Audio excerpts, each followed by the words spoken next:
Hey, how's it going, everybody? It's Animac here from Anime Uproar, and welcome to a brand new episode of the One Piece Virgin Podcast. In this episode, we're finishing up the Water 7 arc, chapters 350 to 374, and it's gonna be quite the adventure. These were some amazing chapters.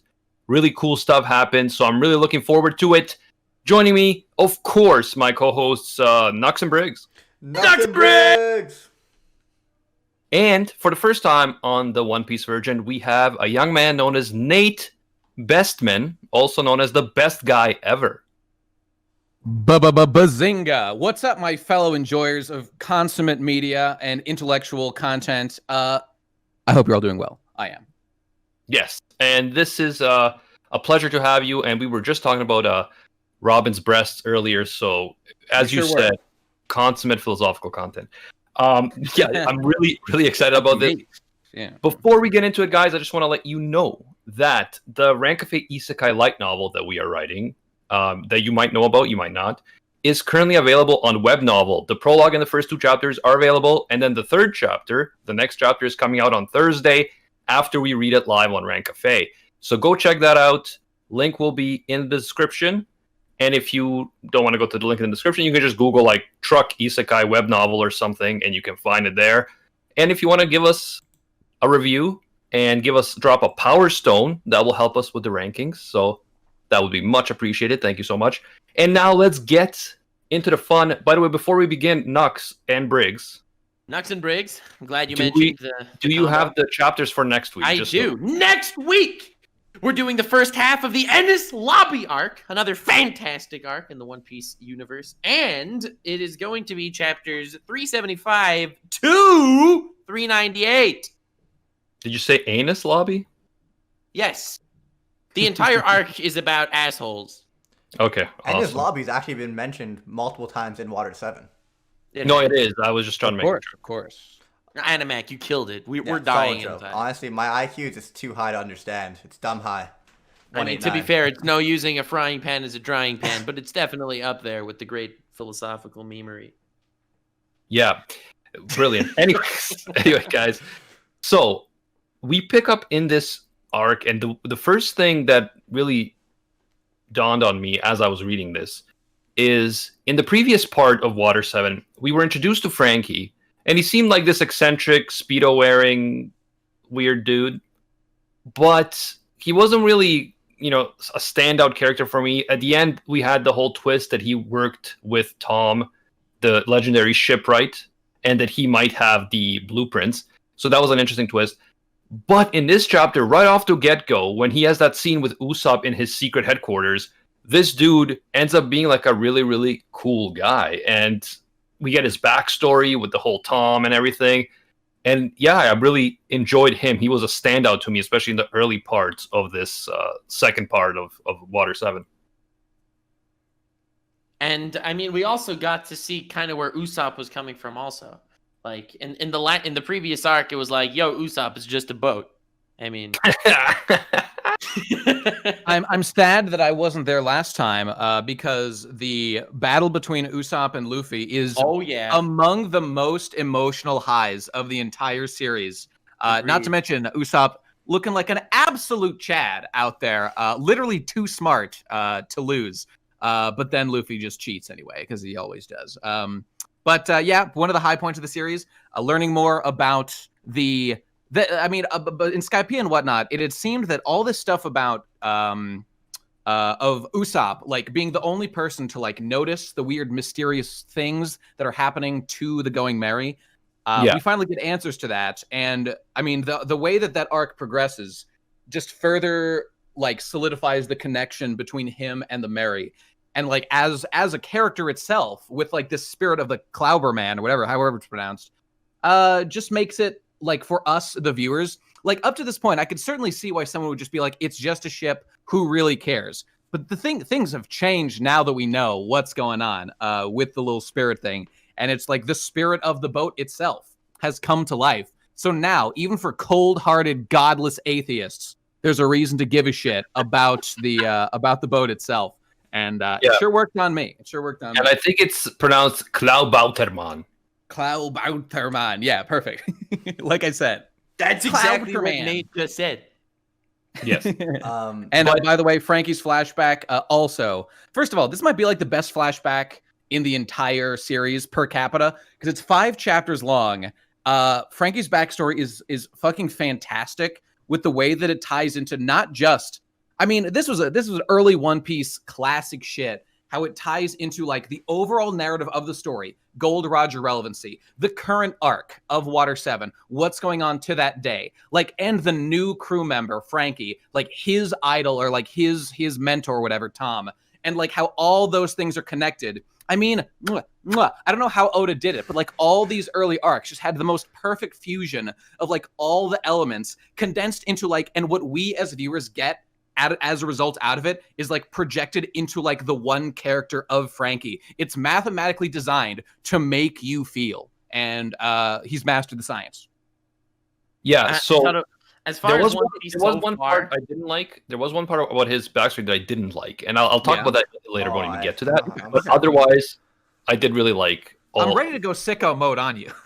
I'm gonna do it. He hates when things aren't logical, and he's like, I don't understand. Why didn't they just do this? So while I was reading it today, I'm like, fuck, I can't wait for Animac to start talking about this. See if his complaints are reasonable or not. I can relate. I'm wondering if that's gonna. Animac was complaining about the comedy scenes in the Long Ring Longland arc, saying like, but they're cheating. Why doesn't Luffy just cheat too? Hey, I can complain and still enjoy. That's true. That's the thing, Nate. One thing you have to understand is that I'm a big Nami guy. Like, not only do I think she's waifu, but I also relate to her. Like, she is how I would. Great man. Yeah, she would. Yeah, then that's me pretty much. So I'm thinking logically. I'm thinking self-interest, all this type of stuff, and then all these guys are doing this crazy reckless stuff, and I'm like, what are you thinking? So in that sense, I relate to Nami most. I relate to Sanji, specifically when he is dropping fat red pills on the audience with, what did he say? The greatest line in the whole series.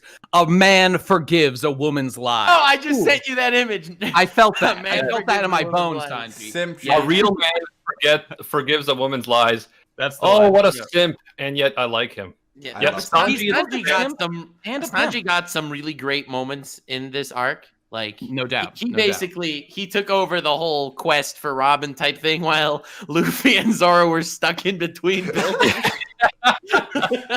Yeah, that was so funny how they ended up just being sidelined by both being and then, but we'll talk about it. I do think that, you know, the series keeps memeing him, right? Like, Sanji, one of his memes, like, throughout, is the fact that all of his opponents are these goofballs. Like, and later in this arc, he fights this guy with an edible noodle costume. Yeah, and that guy is such an insult to Sanji because of how he respects food, and that guy calls himself a cook, so that was a whole mess. It was actually such a badass scene, though, for Sanji. The first where he starts using knives. Yeah. No, but I like the idea that hold on. The last big fight Sanji had... Nux, hold on. I just want to say that iDubbbz should read One Piece because Sanji proves that you can be a simp and still a badass. Thanks for that point, man. I didn't want to forget, so go on. All right, it's important. You should have taken notes on that. Anyway, so basically, the last major fight that Sanji had in One Piece was against Bon Clay, right? Yeah, legendary fight, dude. It has been a while. So I just love the idea that Sanji gets to fight all these seemingly goofballs, and he even references it. He's like, "Why do I always fight the weirdos?" Like, I don't know. I thought that was amazing. Sanji, true Chad of the arc. So the first thing I want to talk about is that scene between Franky and Usopp in the headquarters, where Usopp explains the story about him leaving his crew, and Franky sympathizes with him, and I thought it was hilarious. Like, Usopp says something emotional, and Franky's like, "Bro, that's so beautiful. I'm just gonna sing a song about it right now." And Usopp's like, "Are you making fun of me? What is this?" But he's like genuinely, like, emotionally, like, Franky's a man's man. Like, you can't not love 3 times skip Franky, my man. Like, dude, you don't understand. Franky could transform into a backward centaur. You guys need to stop talking about this pre-time skip stuff because, like, Doesn't mean anything to me. It doesn't exist to you, right? I know. Right. My apologies. We do wanna just say, spoiled though, that there's going to be a time skip, guys. He already knows I there's know gonna be a time skip. Okay. but I don't want to know pre-time skip this and that because then I'm thinking of what happens after the time skip. True. But anyway, so I thought this was real quick. Like the part I loved the most was when Franky threw Usopp in the water and Usopp saw the bottom of the ship. And like Franky's like, see, like, you saw the sterns destroyed. There's no way it's gonna make to the next island. And he's like, you don't think I already knew this? Like, right? He just he tears in wasn't his willing eye. to part with a friend at this point. Like, This whole kind of little mini arc of Usopp and Franky, well, mostly Usopp, but like dealing with the situation with Mary. I mean, it's such a perfect culmination of okay. So I mean, when you guys were last here, the last section, which I read most of in preparation for this, like we have Usopp fighting Luffy because he is unwilling to accept the reality that the ship cannot go any further. And Usopp is being purely emotional about this because I mean, let's not forget, of course, all his feelings are drastically exacerbated by it finally coming to a head. His lack of confidence compared to the rest of the crew, his inadequacy complex finally coming to a head with the 2 or 300 million or whatever being stolen from him by the Franky family, the fact that it required everybody else to save Usopp from that, and then finally the ultimate insult of feeling that like the ship from his village, like his girl Kaya gave to him, he feels like he's personally failing to keep the ship going when like he knows that there's some force at work that's trying to keep the ship going. It feels like a personal failure of the guy. It seems like to me that the ship he's been taken care of as well. Sorry, go ahead. Yeah, and he's been. This is the sad part that, like, I mean, Franky is a shipbuilder / ship demolition guy. This whole village obviously is full of shipbuilders, but Usopp's been the guy because it's been his ship that he has been the responsible one who's trying to take care of it.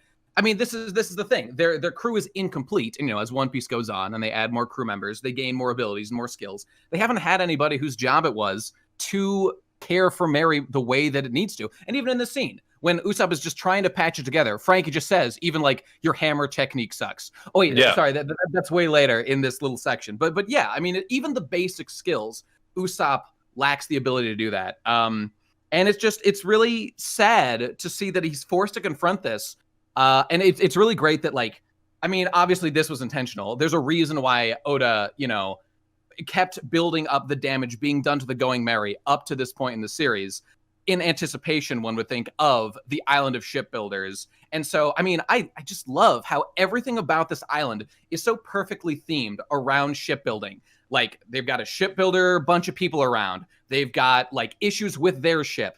This is where Gold Roger got his ship, the Oro Jackson, which is fucking badass. We get, like, a mentor in the past who was, like, the greatest shipbuilder of all time. And built the city train that saved the entire name city. of Tom. Okay, That's right. we're jumping That's ahead, right. guys. Hold on. Oh, I sorry. need to talk about this scene Okay. because, so last week I talked about how I thought that Luffy was completely in the right because as the captain, he was making the right decision and Usopp was being just too emotional, which is actually, it was weird because usually Usopp is the one being more rational and Luffy's being completely reckless.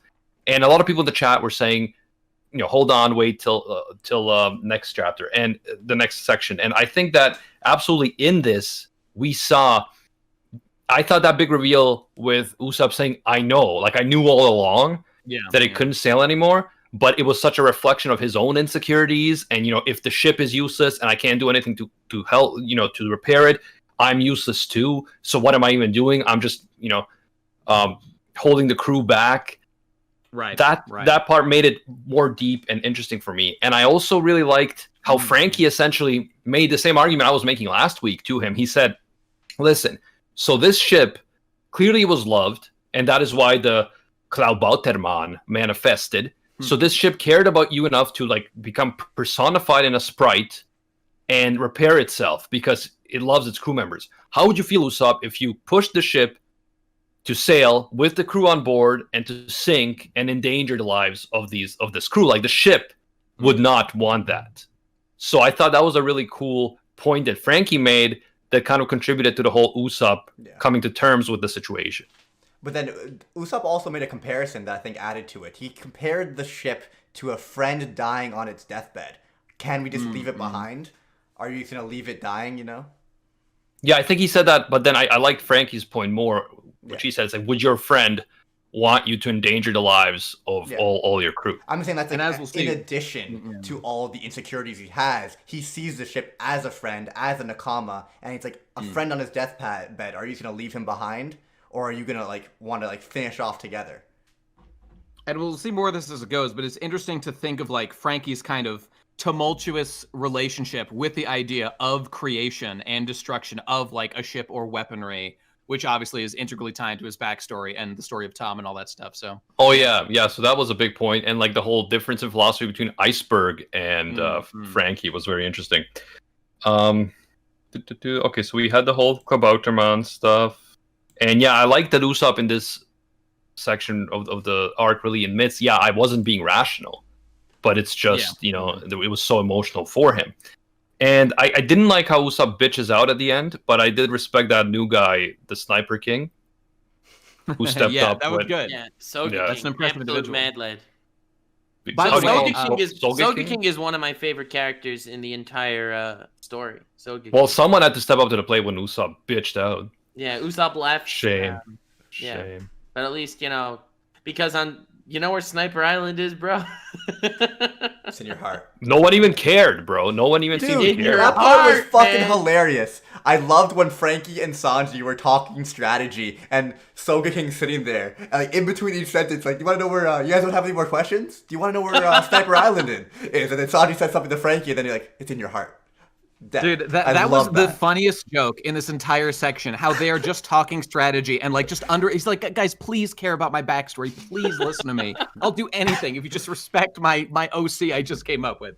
I mean my actual self, who is literally from your heart. I don't know what you're talking about, Nate, because clearly these are two separate people. You're right. I agree.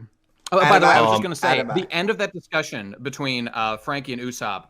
I thought it was interesting the way that they're setting up for the future, or at least a little bit. The way they say that like Water 7 itself is like, because of Aqua Laguna every year, like continually bashing away at the island, and they talk about how the island is continually getting covered more and more in water. That like even the creation of the sea train itself isn't enough to save it from like this kind of environmental disaster that is like a major part of like this part of the Water 7 arc, and just like what does this mean for the future of Water 7 itself? And like, what's going to happen to all these people? And like, will Tom's work be squandered? And that whole element of the Water 7 narrative is also totally sick. And perhaps will be revisited later in the narrative. Yeah. And I mean, great. But can we for a moment stop to appreciate Khalifa's fishnet stockings?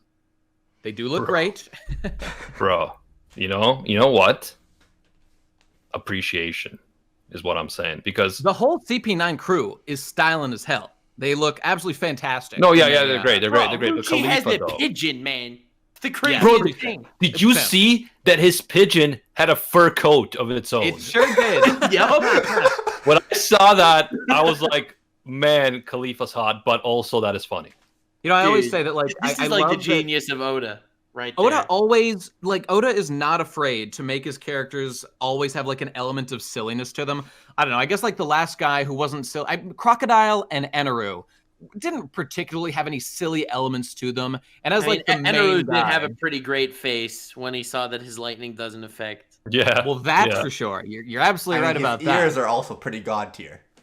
And also his hair when he takes off the cap, which was in the question corner. SBS, right? Yeah. He's got a fro.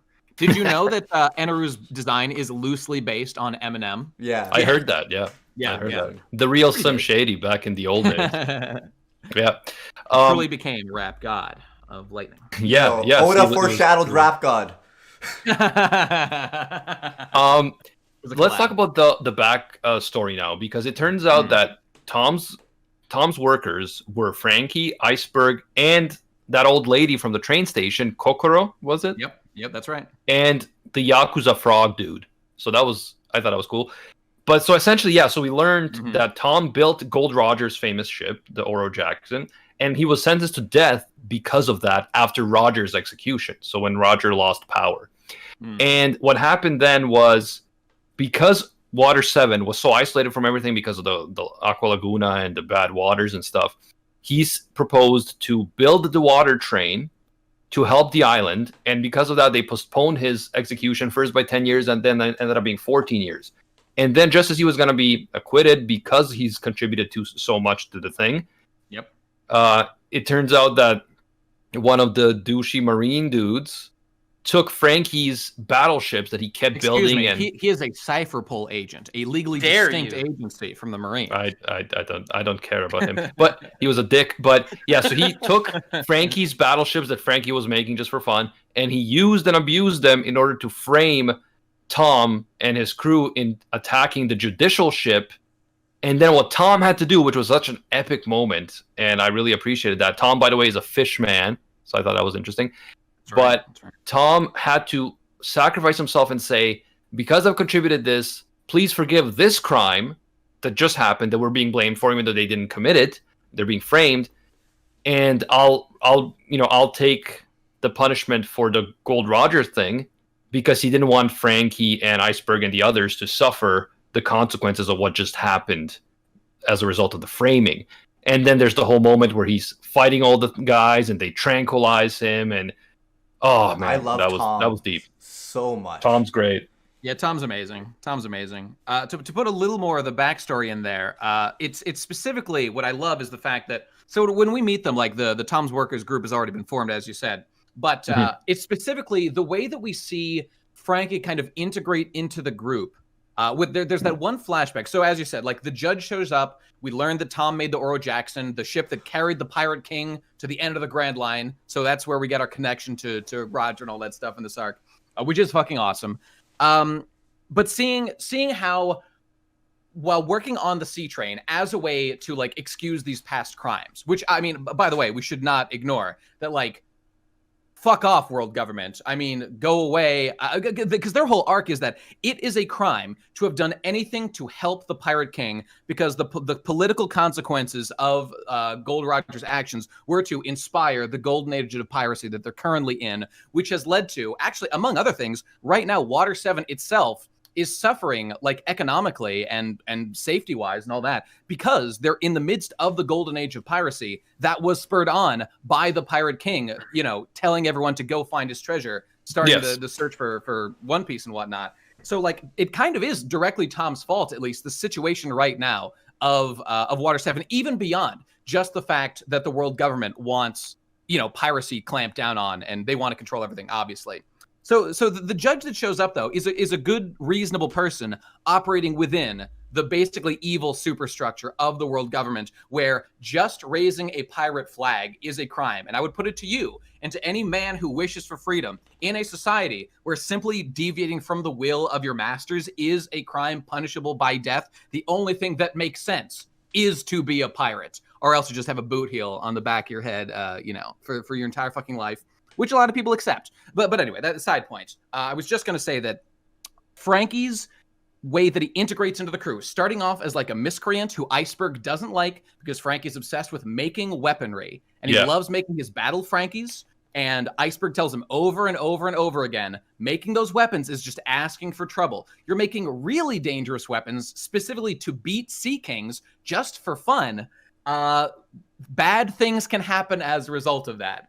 It's really sweet to see that later on we see Franky join Iceberg and Tom to work on the sea train together. And we see them all kind of bond during that time for that 10 years. But then afterward, we see that Franky has made his Battle Franky 35, and he has finally indeed defeated a Sea King. And as you said a little bit later, it's that the reason that Tom, who has never, all that Tom has done up to this point, he was threatened with death.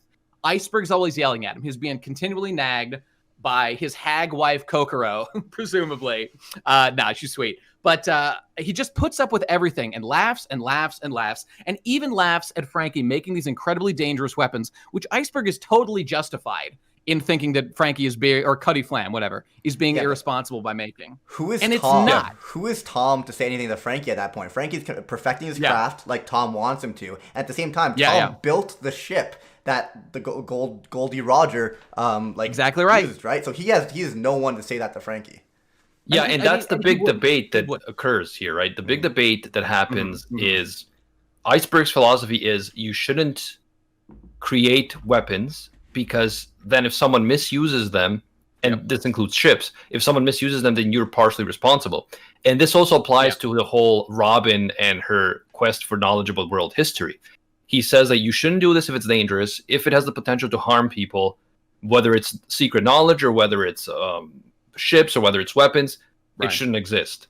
But Tom's philosophy is, no. The ship is what you've created. It is your art. It is your child.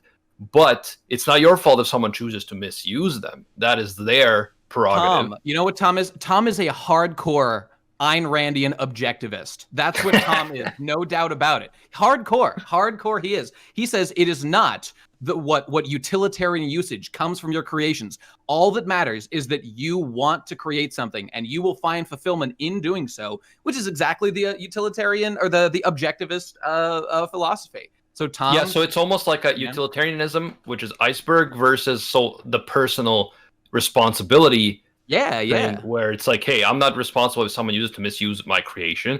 If I create like really great cutlery and someone uses a knife to like hurt someone else, that's not my fault. Right. Yep. Right. And I mean, and as you said, the culmination of this, just the fact that this debate culminates, and there's no, as I would argue, all great media does. Like, Oda does not tell us who's correct in this argument. That's not what he's trying to do here. Yeah, he simply presents. Tom just says the ultimate crime. He does not mind that Franky, by creating these things, has been so irresponsible that he, has doomed Tom to a death sentence, that he has physically harmed him and his friends. None of that's the problem. The problem is when Franky denies parentage of his creation. That is the one unforgivable crime, because a parent must love their children in the form of these creations or whatever it is. And that among all these things, threatened with death, personally hurt, rips that fucking unremovable harpoon out of his own body. None of that matters. It's only that fucking Franky would do this ideologically perverse action of rejecting his own creation. That's what make Tom finally snap and go absolutely sicko mode on him and the fucking Marines. By the way, let's not forget Tom's introduction, by the way, of throwing a ship into the air and then throwing those fucking 3 masts to create a ship mid-air was one of the most badass introductions in the entire series. And Tom, that's his whole identity, right? He is the greatest legendary. You could cut a ship in half. Ha! I was about to say that. I've been waiting for you to interrupt. I've honestly missed it. I haven't heard from you in a while. You all right, brother? Yeah, great. I mean, the thing is, we don't often have a guest that completely knows what he's talking about. I've spent a long time thinking about these things. It feels pretty great that he's right about everything he says, so there's no need to interrupt. Unlike Animac, who's only right about 30% of what he says. So I have to. Shut up, Nux. Anyway, Mihawk's introduction was better, but Tom is pretty awesome too. And his whole identity is he's this legendary shipwright. It's all about the craft. So everything he does, I think his perspective goes with who he is and his identity. Can I ask you a question real quick? You said that Mihawk's introduction was better. I bet your favorite Straw Hat is Zoro. Is that correct? His favorite's Nami. It's not. Oh shit! You did say it was Nami. Okay. Yeah. I figured that would be the case. Okay. Never mind. I just really liked Mihawk and his whole introduction.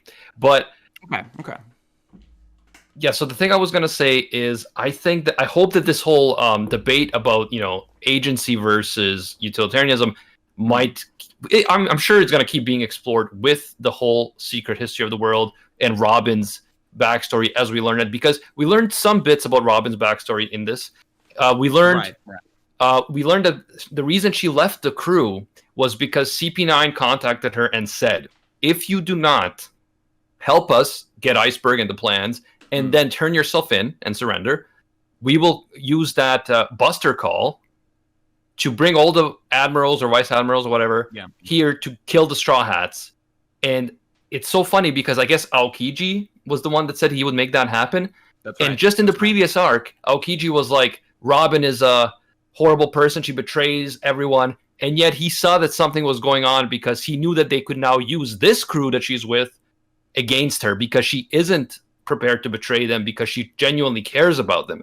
So that was, Aokiji is a good judge of character, first of all. And second of all, I thought that was such an interesting twist. Aokiji's introduction, way more chilling than Mihawk's. Yeah. But by the way, upon rereading this, I had completely forgotten about the element that Aokiji had anything to do with like the antagonist this arc. I thought that in my just recollecting of this arc, I'm thinking to myself that like, oh yeah, obviously like they meet Aokiji, he like sets the stage of like the darkness of Robin's past or whatever, and then like it's just Spandam and the rest of the like CP9 and whatnot. They're the ones who are the real antagonists. If you really look at it, actually, Aokiji is kind of the main secondary antagonist to this entire arc, exactly because he empowered Spandam with the power of the Buster Call. And we don't need to go into it right now. Right now, it just exists as like a threat. But like it's like literally lending someone a nuke and being like, you can use this if necessary, and like all the implications that would bring along with it, especially because we've already learned a little bit. Lazy justice, baby. Literally let someone else do it. That's exactly what he's doing this arc. But it is related. It is related to everything with Robin, because Robin keeps being set up as this mystery. Iceberg knows about her. Even Tom knew about her when she was a kid, and why she was dangerous. It's like, why is she dangerous? And all this stuff. And then we learn that she was trying to. I guess she was on an island, Okahara or something like that. Ohara, but yeah, Ohara, where they were looking for secret knowledge. I'm assuming secret knowledge that the government forbade.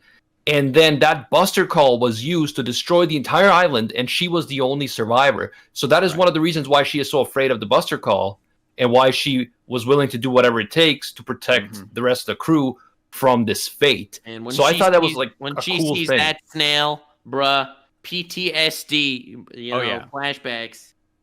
Yeah, I thought it was a cool element. We still need to learn more about her backstory because we know just bits and pieces.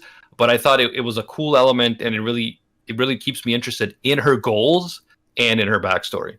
When I was reading the part where we kind of learned that, when Iceberg is talking to Nami and reveals this conversation with Robin and her motivations, I was thinking back to like the beginning, and I was like, like when Robin shows up as they're first fighting CP9 and like they're getting their asses kicked and whatnot, like Robin says like, oh, I made a secret deal, like I had to pursue my own quest. At that time, I was thinking that like, oh no, is this a thing where like Oda didn't know exactly what he wanted Robin's motivation to be, and so like he like the implied mystery there is going to be, we know that Robin is like archaeologically motivated, and we know that she has this relation with the poneglyphs already. I was thinking that like, oh, is this open-ended as to he's setting up so that like this is some weird quest she's doing, and like the world government will empower her with more resources.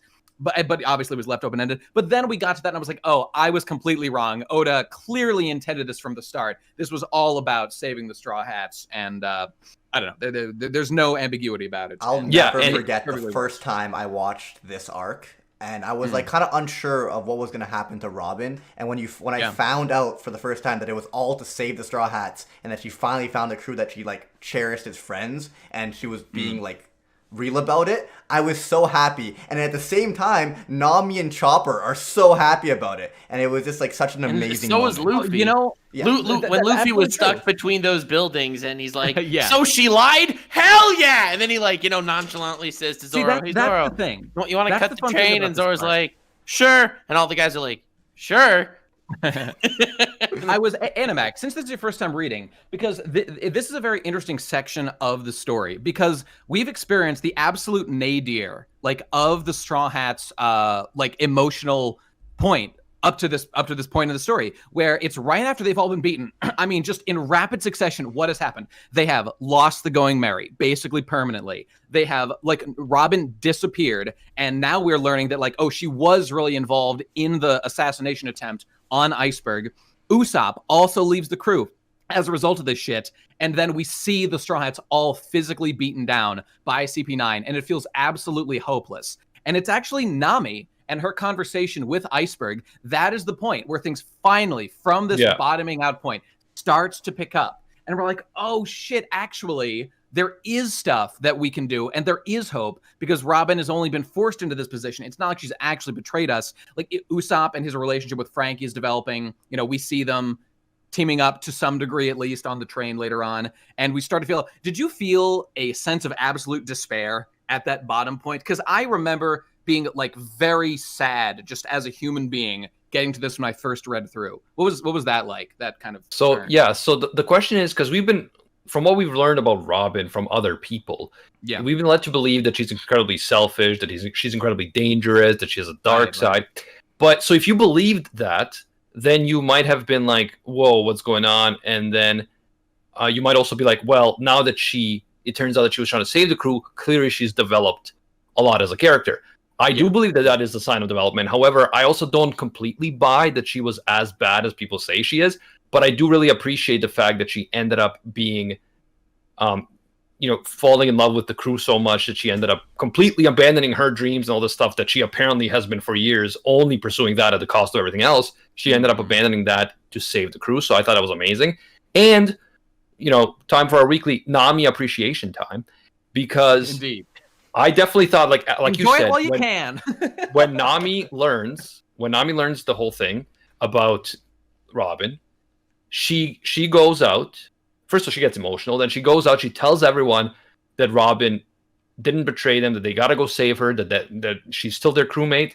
And then she does something that she never would have done earlier on in the story. She risks her life with the big Aqua Laguna wave to go down there into the danger zone to get Luffy and Zoro to get unstuck so that they can go and rescue Robin. So I thought that was an awesome moment for Nami, but also for obviously everyone else, because then Chopper's there, Zoro and Luffy, and they all really pull the shit together and go to help their friend.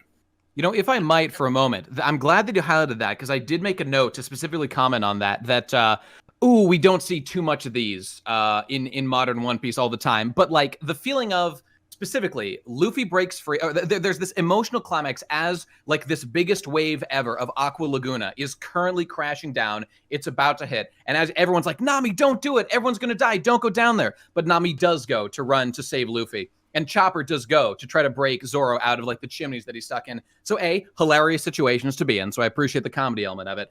But putting themselves in such danger. And then, of course, it's because Luffy then learns that there is hope to save Robin. She has not actually betrayed them. This is all for some greater good. And now they finally have hope. The reason I think that they took such a beating against CP9 before was because they had no hope. There was no motivation. Even if they physically manhandled, beat all those guys and saved Robin, Robin would still theoretically be I still want to leave. But now they learn that that's all bullshit. And so they're filled with the spirit to get them back. And seeing that wave crashing down, Luffy, of course, saves Nami. And also, can I get a shout out for my boy Chopper? Actually being useful. I forgot what it was like in the story. It was due to him using jump points that saved Zoro, specifically from Aqua Laguna. Oh, Chopper used to do things. It feels good. What happened? What happened, Oda? In this one arc, Chopper was more useful than Sakura was in the entire Naruto. So I mean, to be fair, that's pretty impressive stuff. You're absolutely right. But I hate to go on about future things, but one thing I just had to appreciate Chopper in this moment. He did things. He's useful. Not to mention, he actually saved Iceberg and Polly from burning to death in Gali Laws. It was burning down. So good job, Chopper. Good job. Yeah, I thought it was a really cool coming together of the crew. And you're right, Nate, when you say, at that moment when Robin leaves the crew, then Usopp leaves the crew, then they have to find a new ship. They're not as motivated as they should be, to get back up and fight back. But then when they learn the whole Robin thing, it really turns things around both mentally, not just in terms, okay, we're not trapped now. It's no, we have a true motivation now. We have to save our crewmate. We have to pull it together as a crew. Not to be too much of to talk about future things at all, but of this section here, specifically of the Straw Hats getting their asses beat by CP9 in that one situation. Again, not to spoil anything that happens later, but there has certainly been argument in the past of what was with the Straw Hats getting beaten so easily by CP9 then when unspecified future events later happen. But I mean, it's all about mindset. It's all about the mentality of the characters. And I feel it's totally appropriate and organic. I think that it's because Lucci's pigeon is Yonko level. Well, it's also you have to also Him remember and Judge, Oh yeah. You have to also remember that their abilities are completely new to the crew. So they were able to use these abilities that they were like, what is this stuff? Yeah, How are they able to Rokushiki or fly? Roku Shuku. Yeah, all that stuff. All that stuff. Very. I think it's the combination of both. Combination of new enemies with new abilities and the fact that they weren't motivated. Being in any sport or anything in life, you have the mindset that you can win or that you want to win, you're going to have a better chance of winning versus if you don't, right? Absolutely. Yeah. And let's not forget, this is the first introduction of the quote-unquote carnivorous zoans that we see Lucci with the leopard form, which is, it's one of these nebulously defined things that doesn't really get a lot of fleshing out. Actually, it's funny to read back on this stuff, especially with someone reading it for the first time, knowing that like what people are saying still a decade from now, so much weight gets put on that one line from Chopper of carnivorous zoans are especially powerful. And like, what does that even mean? This is where the power level discussion stuff comes in with like a line like that, which that's why I think carnivorous zones are a poo level. To be honest, that's why people have said to me that like, don't try to power scale One Piece, just don't do it. Absolutely correct. Absolutely correct. Yeah. That's the mindset that we're going here. All right. So enjoy the world, enjoy the characters, enjoy the moments, enjoy the journey. Yes. The way what ends up happening? If Oda himself fudges the power scaling and says that Luffy can stretch 50 Gomu Gomus or whatever, like that means he doesn't want you to put that much emphasis on it. He doesn't want you to say that, since the photon lasers that are shot by what's his name? By Foxy. Kizaru? Foxy. Right. Yeah. Foxy. Since they're photons, which is light speed, and Luffy could dodge it, it means that Luffy's faster than light. No. They're noro particles, distinct scientifically from photons. It says photons, though. Am I wrong? Okay, I could be wrong. All right. It doesn't matter. Anyway, not the point. The point is that it doesn't matter. The point is that it doesn't matter, and it's beautiful. Right. Thank you for proving a statement that was already proven. Anyway, I wanted to mention that I think the dynamic of Sanji, Franky, and SOGEKING as three characters that never met each other before. Yeah. Wink, wink. And the way they bonded, that was typical One Piece style bonding right there. Yeah. So what ends up happening is Robin is taken off on the normal water train, or what's it called? So she's taken by the government officials on one of the trains, and so is Franky, right? Franky's also taken? Yeah. Him and Robin and Usopp are all carted off as. So the three of them are on the train already, and Sanji manages to get on the train before it leaves, but then Nami and the others do not. So they have to find a way to catch up to the train, and they find another train, which is just not as stable and is kind of like a Rocket Man, baby. Yeah, the Rocket Man train. So they go there with the whole Franky family and with Kokoro, the second best looking secretary in this arc, and there, where we learned that Robin is being taken to Enies Lobby, which is some kind of government stronghold area, or an entrance to a government stronghold area, and then one way leads to the Navy headquarters, and the other way leads to suspiciously enough, it's actually called Enies Lobby because it's carved out of the massive asshole of a sea king. Okay, so one of when you enter that, on the one side you have the Navy headquarters, and on the other side you have a notorious underwater prison called Impel Down, right? Right. Yep. Okay, so just wanted to make sure that I got that right. And then when we have this whole battle, so we have this whole showdown on the two different sea trains, I thought that was an amazing sort of battle showdown, height of the arc thing, because it's like Oda wanted to like challenge himself. It's like, how can I make this so creative and so crazy and so multifaceted? I'm just gonna have them fighting on two different water trains during an Aqua Laguna. And I thought it was really cool, like you said, Sanji fighting on the train, Franky fighting on the train, Usopp bitching out, but then SOGEKING stepping up to the plate. And then we have the whole Robin thing where she's like, I don't want to go with them because she knows they're in danger. But then it's like, no, we're not going to let you go. And everything was great. And I thought that, what was the name of the guy that got centaured? Nero. That's Nero. Nero. I thought he was like a cheap-ass knockoff Mihawk. So I'm glad he got wrecked. Yo, in fact, he got wrecked. Big brain strategy on his back was absolutely amazing. I thought that was so fucking funny. And This is kind of the section where we learn more about Franky's powers. We've seen him use like coup de burst and stuff in the past, but like seeing him with like all these fucked up powers that Nero is like, what is this man? As he shoots fire, he shoots nails, he's got a gun in his arm, he's got a cannon in his arm, he can take off the skin of his hand to like deal extra damage. It's fucking gross. And I love, I mean, we didn't even talk about this. The backward centaur, bro. The backward centaur, but the full backstory of like when he got, I mean, man, we didn't even talk about it much, but like at the end of the Tom like flashback, by the way, teenage Franky, absolute dreamboat contender for one of the hottest boys in this series, no doubt about it. I want to slurp that boy up. But when he takes that fucking train to the face, and he then has this little arc where he's floating in the ocean, finds a scrap ship, and obviously we can just deduce because he has a metal nose and he's a fucking cyborg. He somehow like cuts himself apart and turns himself piece by piece into a cyborg in a world where, I mean, such technology you would think doesn't really exist, but I mean, he's a shipwright, so obviously he figured something out. Played for comedic effect, but there's a reason why I didn't mention that, because that is the part I didn't like. Like, what was the obviously fucking the more end game? comedic elements? What was does the not make fucking a lot of sense? Yeah. What was the fucking end game of him standing in front of the train?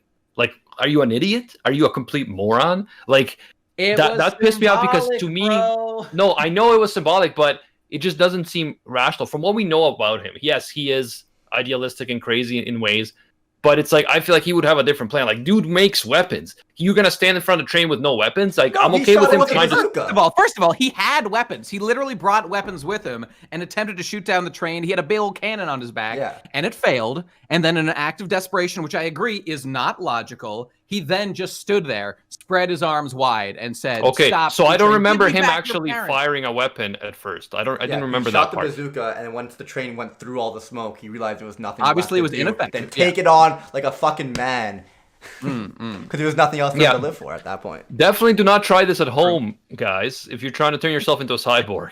It's not the most realistic thing in the world, but overall I do think that Franky is a great character, very entertaining. This part of the arc really brought out, why he's such an interesting character as opposed to the other part where he just seemed like this eccentric Speedo wearing weirdo. Yeah. Who has Elvis hair or whatever. But I thought Franky is actually Tekking's favorite character in One Piece. Oh yeah? By the way. Yeah. Really? Well.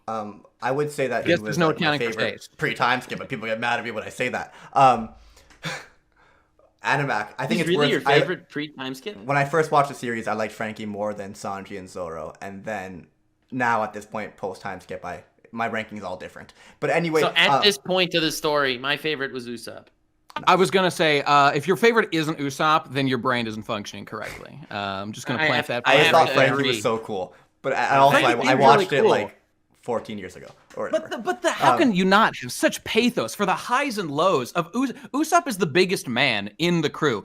Courage is not about not feeling fear. It is about experiencing fear and then having the will to overcome it. No one has more courage than Usopp. No, that is a fair point, actually, Nate, because if you're someone who's just completely fearless and reckless, like I would argue Sanji, Zoro, and Luffy often are, you're not really brave, you just are. Whereas Usopp is scared, but he overcomes it.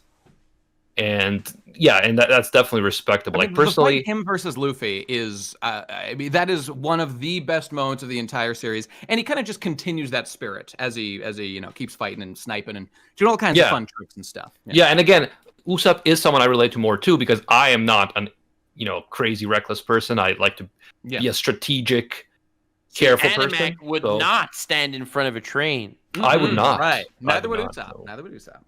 Yeah, exactly. So in that sense, Usopp and Nami, I definitely relate to more than, say, someone who's a mad lad like Zoro or Luffy. The train would be coming and Usopp would be like, "Stop the train or I will attack you with my 50,000 warlords." Yeah. Animac, it's worth noting that at the beginning of this arc, do you remember Yakuzuno or the frog or whatever was taking on the train just like Franky did? That's exactly right. Flashback. Yeah. That's why he does that, because Franky did it, and he just tries to replicate that moment. I think. Yokozuna. Yeah. I don't know. They don't really talk about it too much more. I don't think, but I think that he just there's some deep psychological trauma in Yokozuna where like he feels that like if he can stop the train even now, like a decade later, or like I don't know, whatever, 8 years later or whatever, that like that will somehow save Tom. Or maybe he's just replicating Franky in that action. Either way, obviously he got the idea from Franky to begin with, and it's fucking based. I think it's that like Franky, like whatever, like failed at doing that, and he thinks that if he could succeed, like if he could stop this train, this is the train that took took Tom. If he could stop this train, he could do it. Well, what if someone just destroyed the tracks? What would happen to the train?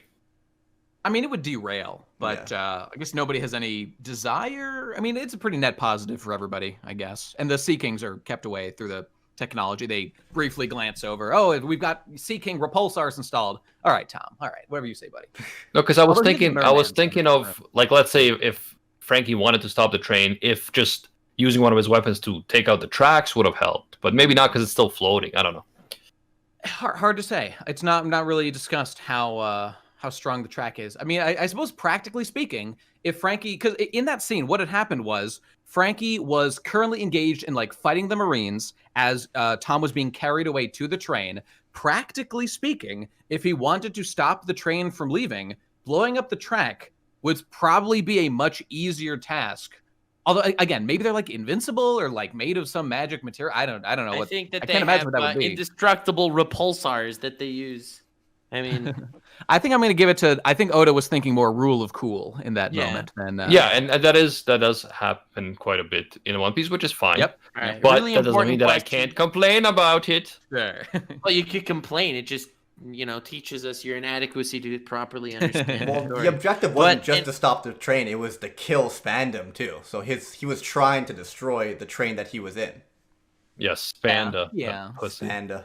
Here's the real question for you, though. What's cooler, the sea train or Aokiji's bicycle? Bicycle. I gotta go with the bicycle. Bicycle. I think that's nonsense. The train is way more. Because I know Animac, one of his complaints about the whole Aokiji bicyclist thing is, if Aokiji's lazy, why does he bike everywhere? He's too lazy to take out insurance on a car, so he's just content with riding a bicycle. Also, someone mentioned either in the chat or the comments last week, it's like, did you notice that Aokiji, even though he has a devil fruit, he just like moves around the ocean on a bike like it's no problem? Like, that's bro, a Chad move. He's broken. The dude is broken. He's not afraid of falling into the water, bro. Ace was the same way. I mean, he had like a tiny ship as opposed to a bicycle. I mean, but so that was was Mihawk. cool. Mihawk also, he was on this tiny little rowboat. Have a devil fruit, or at least not that we know. I mean, that's true. That's true. Maybe he does. I don't know. But by the way, though, on the subject of which is cooler between the two, I mean, overall, I would have to give it up to like. The bicycle is like a cool, fun thing that Aokiji does, but the sea train is like intrinsically tied to like the deep lore of Water 7, the backstories of these characters. So I mean, on that thing alone, obviously. I was just kind of just memeing around. I wasn't trying to talk about which was more thematically relevant to the overall series. Well, you just got owned. Your memes just got owned by facts and logic. To be fair, would Aokiji be able to bike standing up? Like, or that would be too much effort. I think Moomin Rider would beat Aokiji in a fight, and he's Yonko level. Sure. So in terms of my kind of overall Moomin Rider impression... would have crazy hockey. Oh wait, that doesn't exist yet. Never mind. Yeah. Why are you talking about the sport? I don't get it. Yeah, my bad. Anyway, so I was saying my overall impressions of this arc, I really enjoyed it. I'm very curious to learn more about Robin, though, because I feel like we've been teased. Getting a little bit more, like why was the island destroyed? What exactly was going on? What is this goal that she has? What is the secret history? I'm very interested in that, and I want to learn more about her. And like I said, overall, I really like the arc. Like you mentioned, Nate, the whole low point of the whole crew and how they pulled it together was amazing. So many cool characters were introduced in this arc, including Franky. Even Iceberg is cool. Tom, SOGEKING, SOGEKING, and bro, he has a theme song. I was gonna ask if you'd listen to the theme song, which I have not because I just read the manga. I'm gonna make it the intro to today's episode. It's gonna be great. But I will say, guys, that we cannot underestimate how hot Khalifa is because she's fucking hot. I mean, Robin's right there though is the main thing. So it's hard for me to focus too much when Robin is here and looking her best in the series. spoiler, she never looks better than this. And she's just looking top percentage. Well, I I'm feel like already he a looks Nami pretty man, great so in you're not Wano. really winning me over, bro. Because So, I'm I already mean, a you're Nami just man. gonna flout your lady for Khalifa, who's just a discount Nami with lipstick. Come on. No, I'm not gonna abandon Nami as Bro, it was the fishnets. He waifu, doesn't but I'm care just about saying that. Khalifa is hot. I'm not saying she's waifu. She looks actually okay. pretty like unwaifu like with her Well, treacherous true. behavior. But She'll murder I you. don't want to be that guy, but while you're all talking about your lovely little waifu spat, Nux and Braggs are looking down at you so much, we're looking up. anyway, Yeah, I understand. this is the thing, MGTOWs are guys. superior. You can't have a podcast with me on it without doing a thorough analysis of the waifus. Like, I mean, that is part of who I am. I mean, And but I to hope be I hope fair- you all understand. Yeah, all right, sure. Hey, did you Anyway. enjoy Captain T-Bone and his altruism and his heroism? Oh yeah. So that was T-Bone was interesting because first of all he looks like a horror character, but he's actually a really honorable, cool guy. And that is the interesting thing again about Elm Street type looking guy. Yeah. So that's the interesting thing about the world government and the Marines. Like you have people like Smoker and this Captain T-Bone guy who are totally stand-up, good people. Also, our boy Jonathan, right? Was it Jonathan from? Yep, Captain Jonathan. G8? Yep. And then you have people like the CP9 and some of the other people we've met that are total douchebags, and they're evil, willing to kill, do whatever it takes.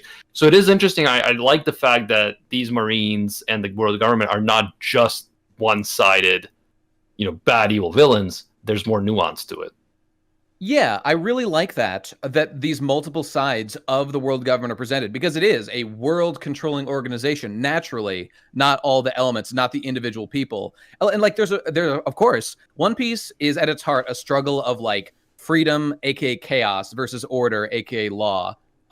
In my interpretation anyway, that's like the deep-seated issue and struggling power dynamics at work between the pirates and the world government. It's anarchy versus authoritarianism. Like and of course, like just because those are two sides, I mean, the D&D scale has lawful good and lawful evil, and chaotic good, chaotic, because you can be good or bad while appealing to these, this like third category or this other, axis of the metric.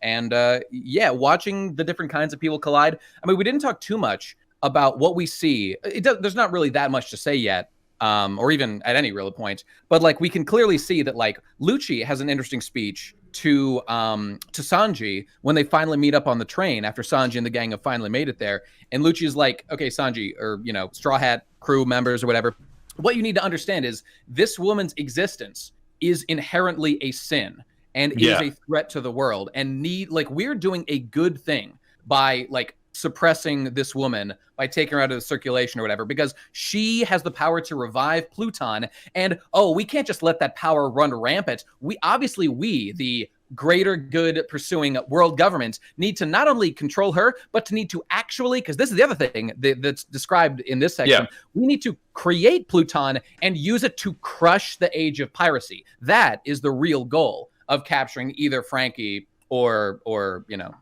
Robin in order to do that specific thing. And I mean, and that's actually really interesting point that you brought up there, and I'm glad you did, because it's like when someone is so convinced that they're doing the right thing objectively, they're willing to justify anything, Machiavellian to do what they think is right. That's so it's the like world government in a nutshell, for sure. Yeah, the ends justify the means. And we know we're doing good overall, utilitarianism. So it doesn't matter how many, one or two people or however many people we have to destroy. If it means greater good for the larger number, we have to do it, and it's our obligation to justice. So that is a very good point that you make. That's a real clash of ideologies there. That's deep stuff. And I mean, I don't want to say that it's not as black and white, because I don't want to say that anarchy is just a brilliant idea and pirates running around everywhere, because we know that the pirates, you have the Straw Hats who are good people, but there's a lot of bad pirates and evil pirates. Remember when Don Krieg was just gonna like kill everyone on the Barati after they went out of their way to help him and his whole crew? That wasn't a good thing to do, but that's anarchy. That's anarchy right there. Yeah, exactly. So there's negative aspects to that, and in terms of the world government, there's also good things that a powerful government could do. But there's also drawbacks, obviously, to authoritarianism. It's too early to make this argument. I feel like you have to really wait until the end of Marineford to really talk about this. But yeah. Sorry, I Well, you talked about a definitely thing get you a didn't want me to sense. talk about. Please forgive me. I mean, we'll invite Fuck you you, back buddy. one day. Yeah, fucking authoritarian Nux over here. Yeah, there he That's is. You me. picked a I side. want nothing but order, right? If you see my videos, nothing chaotic going on whatsoever. Indeed, of course. I understand. Absolutely. Yeah, me and Akainu. Yeah, you know Nux's phrase. Don't be weird, fam. Yeah, conform, fam. Yeah, that's how I end all my videos. Remember to conform, fam. Thank you guys so much for joining me. This was a great episode, and I'm looking forward to seeing what happens next. Basically, so this arc kind of ends, but it doesn't end because this is a two-parter, basically. Yeah, it's not resolved. Nothing is resolved yet. Well, the beauty is the attachment of Water 7 and Enies Lobby, and up until this point, I was a One Piece fanboy. I think it was a good series, but at Water 7 is when I realized it just stood above the rest in like the shonen genre, long running that is. That's fair. Yeah. That's fair. It's almost sad because Briggs like made this joke that now that he's experienced One Piece, he can never appreciate another shonen without saying like, but it's nowhere near One Piece level. And I would always like laugh him off. Oh, there's good ones. I'm a shonen fanboy. I'm just saying it's just like I can't laugh him off anymore. It's hard. It's honestly, hard I don't think there are 3 shonen out there that compare to One Piece. You know a shonen that I really like that kind of reminds me of One Piece, and I don't know, it's fairly popular, but like literally Toriko. I think Toriko has a lot of the same adventurous and like shonen grindy elements. For somebody who's like had caught up with One Piece and just craved more adventure, Toriko was a really good. So like if you're caught up with One Piece and you just want it, Toriko is done. So you can just go read it. Ending gets a little shaky, but it is worth the adventure and it's a lot of fun. So dude, there's a recommendation. If adding it to my list right this second. Thank you. Yeah, good. Toriko is about food, right? It's a food anime. Yeah. I heard that the anime adaptation is not that great. The food is just the excuse for A, the adventures they go on, and B, the particular type of like superhero shonen battle powers they have. I mean, I read some Toriko. So it's just a bunch of Sanjis, right? Kind of, yeah, exactly. It's good. It's really good. It's kind of a more traditional shonen than One Piece, but still very good. Yeah, I don't know. I think the great thing about One Piece, like obviously we're not going to be talking about that for a long time, but because you could talk about it for a long time, but the great idea and the appeal is that adventure and the creativity that goes into all these different worlds that we discover along the way. And that's what it shares with Toriko in a large part. Yeah, but a lot of what One Piece is great for is not in Toriko. Like I don't think Nux absolutely right. Nux really doesn't want anyone to think that One Piece can be best. Just for fun, just to say, like the in Toriko, for example, they will go to these vastly like weird creative worlds. But unlike One Piece will do things like build the sea train and create a complex political system that like we explore throughout an arc. Whereas like Toriko will literally just have them go to like the popcorn in the clouds. And like, oh, wow, what a cool world. Popcorn in the cloud. But there's no meaning to any of it. You're not going to find an ideological thing. The characters aren't nearly as personal or as developed. As far as the raw adventure aspect, I would agree with you. But I don't think they're in the same league as far as the overall story.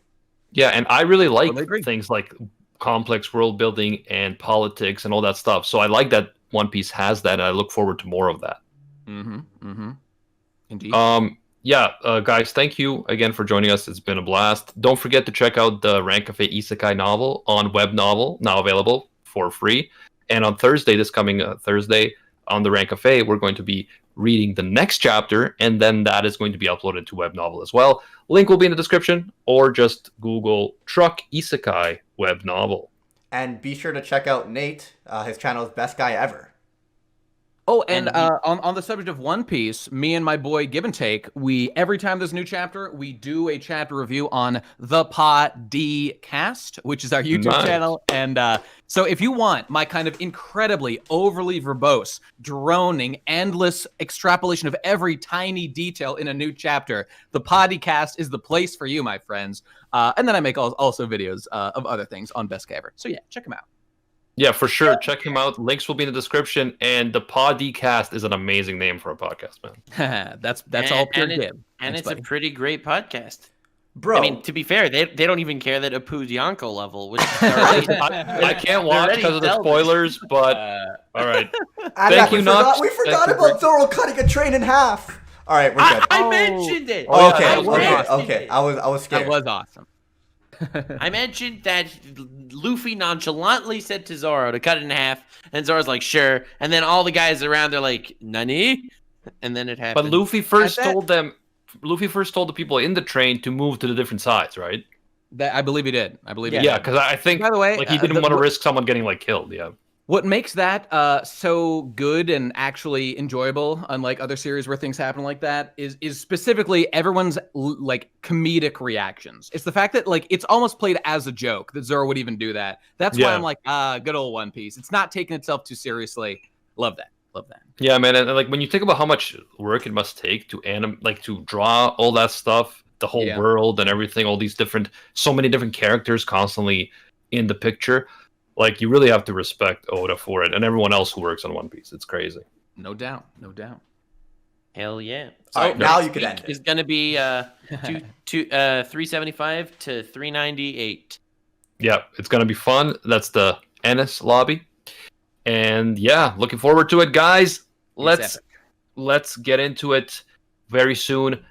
Until next time, which is next week. See ya, Space Cowboys. It's in your heart, guys. It's in your heart. Sniper Island. Bang.